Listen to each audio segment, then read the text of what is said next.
நம்ம கண்டுக்காம விட்டுற சின்ன சின்ன விஷயங்கள் வந்து actually cost a lot of problems in our financial life. அது என்னெல்லாம் இருக்குது அப்படின்றத ஒன்று ஒன்றா இந்த வீடியோவில் பார்க்கலாம். எதையும் மிஸ் பண்ணிக்காமல் இருக்க வீடியோ ஃபுல்லாக பாருங்கள். இந்த வீடியோவை ஃபியூச்சரில் ரெஃபர் பண்ணுறதுக்காக லைக்டு வீடியோஸில் போட்டு வச்சுக்கோங்க. இதில் ஃபஸ்ட்டு ரொம்ப முக்கியமாக நம்மள பல பேர் பண்ணுற தப்பு என்ன தெரியுமா? தேவையில்லாத ஆட்டோ பேஸ் எல்லாத்தையும் ஆனில் வச்சுருக்குதுங்க. இப்போது நெட்ஃப்ளிக்ஸு, அமேசான் ப்ரைமு, யூடியூப்கே வந்து ப்ரீமியம் சப்ஸ்கிரிப்ஷனு, அப்புறம் ஏதாவது ஜிம்முக்கு ஃபீஸ் கட்டுவோம் ஆனால் போகிறதில்ல.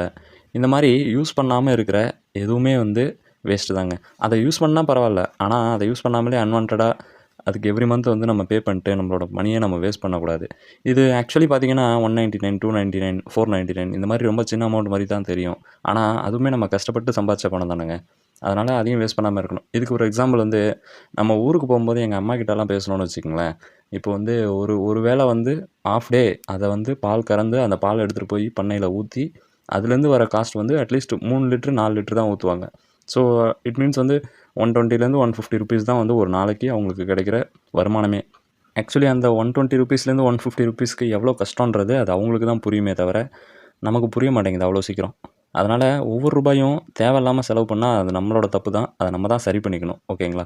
அதனால் எவ்ரி 3 மந்த்ஸ் ஒன்ஸு உங்கள் ஃபோனில் என்னன்னே தெரியாமல் ஏதாவது ஆட்டோ பேஸ் ஆனில் இருக்கா அப்படின்றதெல்லாம் ரிவ்யூ பண்ணி பார்த்துக்கிறது நம்மளோட வேலைங்க. ஓகேங்களா? அடுத்து பார்த்திங்கன்னா ஒரு 20ஆம் தேதி ஒரு ஆப்பில் வந்து ஒரு 5000 வந்து லோன் வாங்கியிருப்போம். அதை வந்துட்டு 5th அந்த மாதிரி வந்து சேலரி வந்தப்போ திரும்ப வந்து பே பண்ணிடுறது.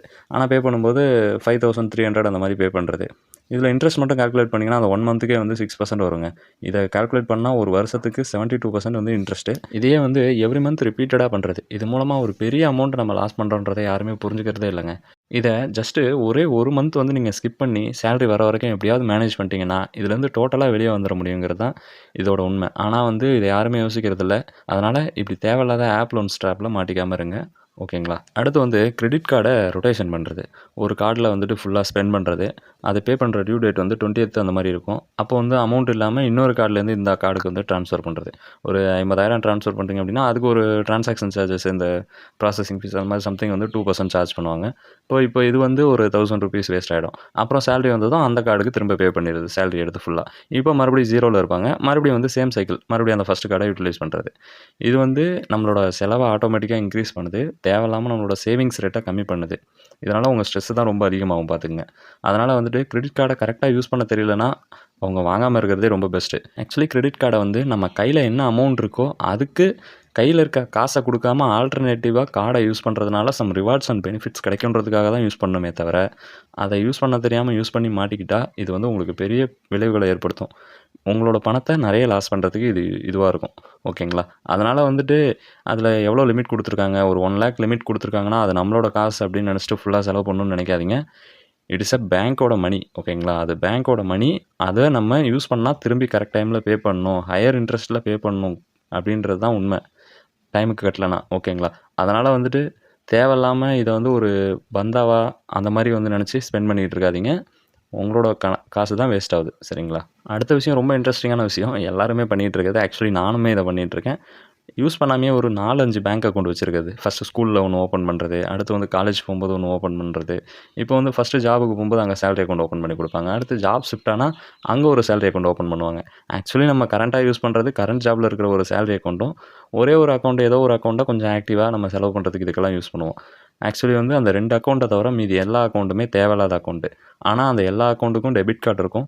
எல்லா அக்கௌண்ட்டுக்கும் எஸ்எம்எஸ் மெயின்டெனன்ஸ் சார்ஜஸ், எல்லா அக்கௌண்ட்டுக்கும் ஆனுவல் மெயின்டெனன்ஸ் சார்ஜஸ், அதாவது ஏடிஎம்காக மெயின்டெனன்ஸ் சார்ஜஸ் இந்த மாதிரி நிறைய இருக்கும். அந்த எல்லா சார்ஜஸுமே உங்களோட காசுலேருந்து வேஸ்ட்டாக போகும். இதில் நிறைய அக்கௌண்ட்டு சேலரி அக்கௌண்ட்டாக ஓப்பன் பண்ணதுனால அப்போது வந்து உங்களுக்கு 0 பேலன்ஸ் அக்கௌண்ட்டாக இருக்கும். இப்போது ரெகுலராக அதுக்கு சேலரிஸ் போகாததுனால இப்போது அது வந்து சேவிங்ஸ் அக்கௌண்ட்டாக கன்வெர்ட் ஆகிருக்கும் ஆட்டோமேட்டிக்காகவே.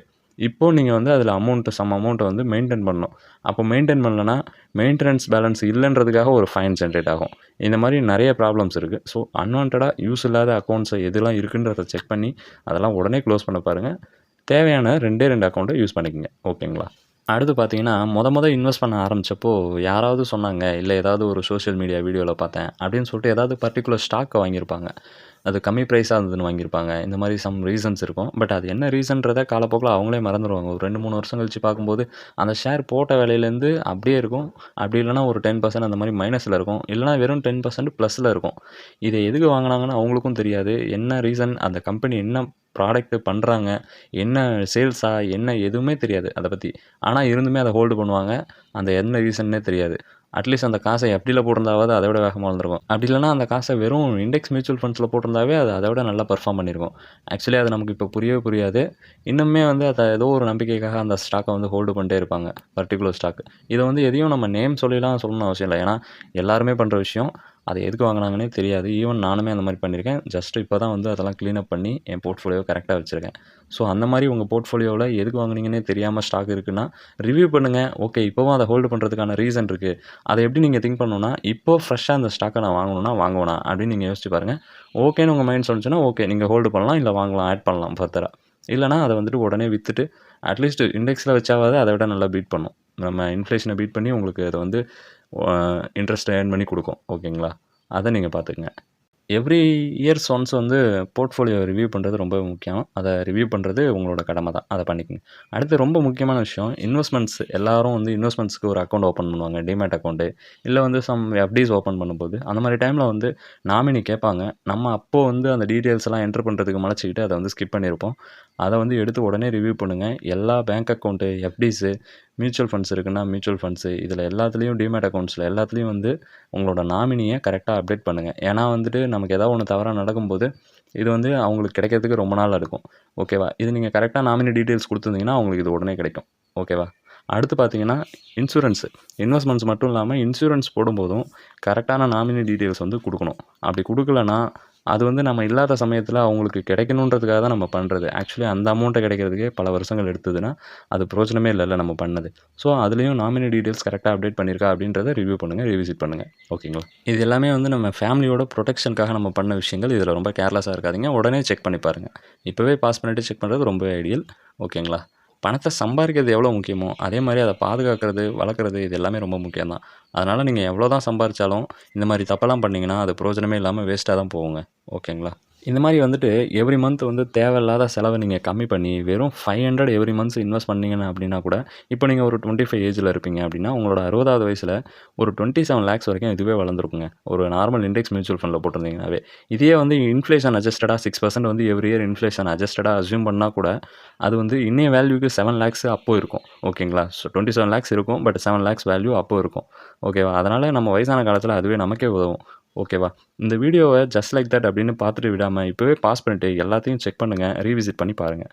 இந்த வீடியோ உங்களுக்கு யூஸ்ஃபுல்லாக இருந்துச்சுன்னு நினச்சிங்கன்னா இப்போவே இந்த வீடியோக்கு ஒரு லைக் பண்ணிவிடுங்க. தொடர்ந்து இதே மாதிரி யூஸ்ஃபுல்லாக ஃபினான்ஸ் ரிலேட்டட் வீடியோஸ் பார்க்குறதுக்கு நம்ம சேனலை சப்ஸ்கிரைப் பண்ணிக்கோங்க. உங்கள் ஃப்ரெண்ட்ஸ் அண்ட் ஃபேமிலிக்கும் ஷேர் பண்ணுங்கள். Thank you so much.